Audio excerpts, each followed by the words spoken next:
नमस्कार दोस्तों, मीरा भाईंदर मनपा द्वारा 96 करोड़ रुपए की लागत से शहर भर में जगह जगह पर नाले बनाए जा रहे हैं। इस काम में आयुक्त से लेकर पीडब्ल्यूडी अधिकारी, इंजीनियर, सत्ताधारी दल के नेताओं ने मिलकर जनता के खून पसीने की कमाई की जमकर बंदरबाट की है। आइए जानते हैं क्या है पूरा मामला। मैंने महाराष्ट्र के मुख्यमंत्री, एंटी करप्शन डीजी और महाराष्ट्र के महसूल मंत्री और नगर विकास के प्रधान सचिव मनीषा महेश्वर जी को इसकी शिकायत की है कि इसका ऐसा टेंडर सेटिंग किया हुआ है। टेंडर गलत तरीके से R&B कंपनी को दिया गया है और इसका काम गलत तरीके से चल रहा है। तो इसकी मैंने कंप्लेंट की है और बाकायदा लिखा है, जो तांत्रिक मंजूरी होती है, जो उसमें लिखा है कि अगर आपके पास जमीन आपके कब्जे में नहीं है तो आप काम मत करिए। तो भी ये लोगों ने काम बिना अपने जमीन के काम चालू किए। इसकी वजह से माशा का पाड़ा, काशी गांव, इसमें बहुत सारी जगह काम बंद कर दिए गांव वालों ने। जिसकी ज़मीन है उन्होंने काम बंद कर दिया है कि उसमें सख्त लिखा गया है कि कलम 13 के अंतर्गत लिखा गया है कि अगर आपके पास जब तक महानगर पालिका के पास ज़मीन अपने कब्जे में ना हो तब तक उनको वर्क ऑर्डर ना दिया जाए। लेकिन ये सारे नियमों को ताक पे रख के इन्होंने वर्क ऑर्डर दे दिया है। जो ये काम चल रहा है एकदम घटिया दर्जे का और घटिया क्वालिटी का काम चल रहा है। इस काम के ऊपर देखरेख रखने के लिए कंसल्टेंसी के लिए महाराष्ट्र जीवन प्राधिकरण उसको नियुक्त किया गया है। फिर भी यहाँ इतना घटिया का काम चल रहा है कि वो लोगों ने बार बार नोटिस देके बोला कि इस कंपनी को ये काम तोड़वा के बाद में रिटर्न काम करवा, और बोला है कि कंपनी को ब्लैक लिस्ट के लिए ये भी करो, इसके लिए नोटिस भी दिया है। लेकिन अभी तो कुछ नहीं है, पानी में ही काम चल रहा है, वही काम चल रहा है। एकदम घटिया तरीके का माल, जिसका रेशो मतलब जो ड्राफ्टिंग के लिए माल यूज करते हैं, ड्राफ्ट के लिए वो माल ये आरसीसी बनाने के लिए यूज कर रहे हैं। मनपा अधिकारी तो यहाँ का क्या कार्रवाई करेंगे, क्योंकि वो तो कॉन्ट्रैक्टर को बचाने में लगे, क्योंकि कॉन्ट्रैक्टर का दामाद है मीरा भाईंदर महानगर पालिका का। क्योंकि सारे उसके बड़े बड़े काम अब तक उसको 5-6 नोटिस देके भी आज तक उसको हर बार बोलते हैं कि नोटिस में अगली बार ब्लैक लिस्ट करेंगे, लेकिन आज तक एक भी बार ब्लैक लिस्ट नहीं किया और ना ही ये किया। इसमें कम से कम बहुत सारे नोटिस दिया है, कम से कम 5-6 नोटिस उस कंपनी को दी हुई है, लेकिन एक बार भी उसको ब्लैक लिस्ट नहीं किया। उसको बोला है कि नाला तोड़ के रिटर्न बनाए, लेकिन उसने वो भी नहीं किया है। नाला तोड़ के रिटर्न बनाए ना कुछ किया। एकदम गंदे पानी में वही पानी यूज कर रहे हैं, उसी पानी से ऊपर डाल के वो भिगा रहे हैं। ये तो गलत है ना। महानगर पालिका को निर्देश प्रधान सचिव ने भी दिया है और एंटी करप्शन डीजी ने भी दिया है कि इसकी सख्त से सख्त जांच की जाए और जांच की कॉपी हमें भेजो, या इसके अंदर हम खुद जांच बिठाएं। लेकिन और कोकन भवन ने भी दिए किया है और तहसीलदार ने भी लेटर लिखा है इसमें, इसी मैटर में, कि भाई जब तक आपके पास जमीन है आपका कैसे काम कर रहे हो, वर्क ऑर्डर कैसे दे रहे हो। लेकिन सब ऑर्डर को यहाँ के कुछ मीरा भाईंदर के अधिकारी जो बहुत सालों से इधर ही एक ही जगह एक ही सीटिंग पे बैठे हुए हैं, उनको कोई फर्क नहीं पड़ता है। इसके लिए उन्होंने वो तहसीलदार के ऑर्डर को या एंटी करप्शन डीजी हो या प्रधान सचिव, उसको सबको सारे इसको कचरे के कूड़े में डाल के रख दिया है और दबा दिया है उस मैटर को। मैं देखूंगा, अभी एंटी करप्शन डीजी इंक्वायरी कर रही है। अगर इंक्वायरी करती है तो ठीक, नहीं तो ये लोग सपोर्ट नहीं करते तो मैं हाईकोर्ट जाऊंगा, इनके खिलाफ हाईकोर्ट जाऊंगा और पीएल दाखिल कर दूंगा इसमें। क्योंकि एक ही कंपनी को 5-6 नोटिस देने के बाद भी आज तक एक बार भी कार्रवाई नहीं हुई। इसी ने देखो टेम्बा हॉस्पिटल 2008 में बनाया था, 2011 में देने का था, लेकिन 2015 में टेम्बा हॉस्पिटल गवर्नमेंट को दिया है।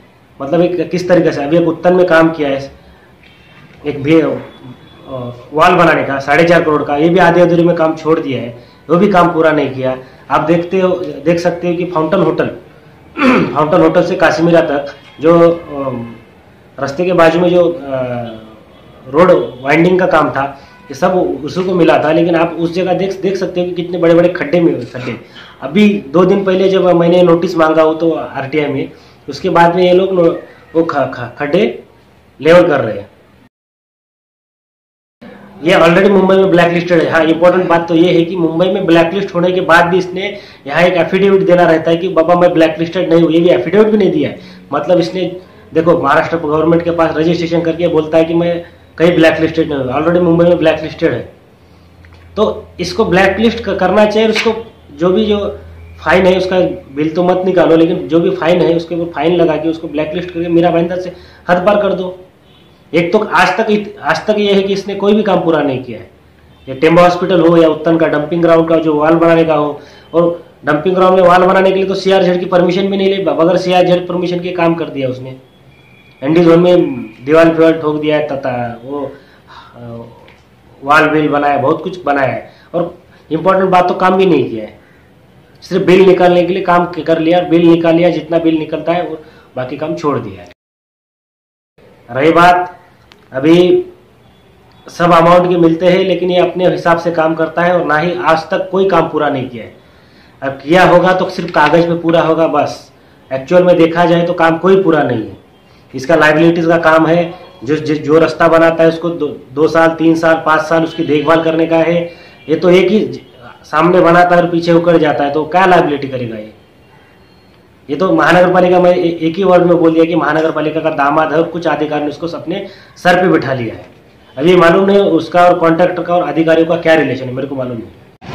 महाराष्ट्र जीवन प्राधिकरण MGP के तहत अगर देखा जाए तो ठेकेदार को जहाँ भी काम चल रहा है वहाँ एक नोटिस लगानी पड़ती है। नोटिस को उसे इन सारी बातों की जानकारी देनी पड़ती है कि ये काम कब शुरू हुआ, कब तक खत्म होगा, किसने ठेका लिया है और इस ठेके की कितनी लागत है, मतलब कितना पैसा लग रहा है।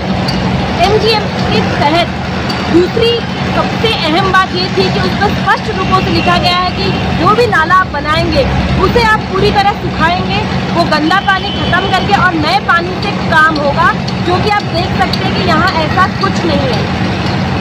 बार बार घटनाएं होने के बावजूद भी हमारे महानगर पालिका के इंजीनियर या पदाधिकारी जो इससे रिस्पॉन्सिबल है, उन्हें कोई फर्क नहीं पड़ता कि मजदूरों की जान जाती है। आप देख सकते हैं कि यहाँ भी मजदूर बिना किसी सेफ्टी इक्विपमेंट के काम कर रहे हैं, वो भी उस गंदे नाले पानी के अंदर। इन्होंने एक प्रावधान बना लिया है कि अगर मजदूर मर जाता है तो वो उनकी एक कीमत लगा लेते हैं 3 लाख 5 लाख और उन मजदूरों को मुक्त कर देते हैं। क्या इन सब अवैध घटनाओं को रोकने के लिए कोई आगे आएगा? सबसे बड़ा सवाल जनता का है, महानगर पालिका के अधिकारियों का। करोड़ों रुपए लगते हैं, लागत लगती है और हर बार एक नया गटर बन जाता है। जनता की खून पसीने की और मेहनत की कमाई जो कि टैक्स के रूप में वसूली जाती है, ऐसे ही घटिया व्यवस्थाएं में गटर बनाने के कामों में लगाई जाती है। कितने भी शिकायतकर्ता शिकायत करते हैं, लेकिन PWD ऑफिसर या मानपा के ऊपर कोई भी असर नहीं पड़ता। जनता की कड़ी मेहनत की कमाई किस तरीके से बर्बाद की जाती है, ये आप हमारे पीछे देख ही सकते हैं। अगर आप भी हमारे साथ किसी मुहिम में चलना चाहते हैं, इस भ्रष्टाचार के खिलाफ आवाज़ उठाना चाहते हैं, हमारे चैनल के जरिए कमेंट कीजिए, लाइक कीजिए, सब्सक्राइब कीजिए और शेयर ज़रूर कीजिए। मैं दीपाली मिश्रा, ऑन रिकॉर्ड मीरा भाई। आपकी जानकारी के लिए बता दें कि 96 करोड़ रुपए की लागत से बनने वाले इन गटरों पे क्या भ्रष्टाचार चल रहा है, इसका पर्दाफाश हम यूं ही करते रहेंगे। हमारे साथ बने रहें।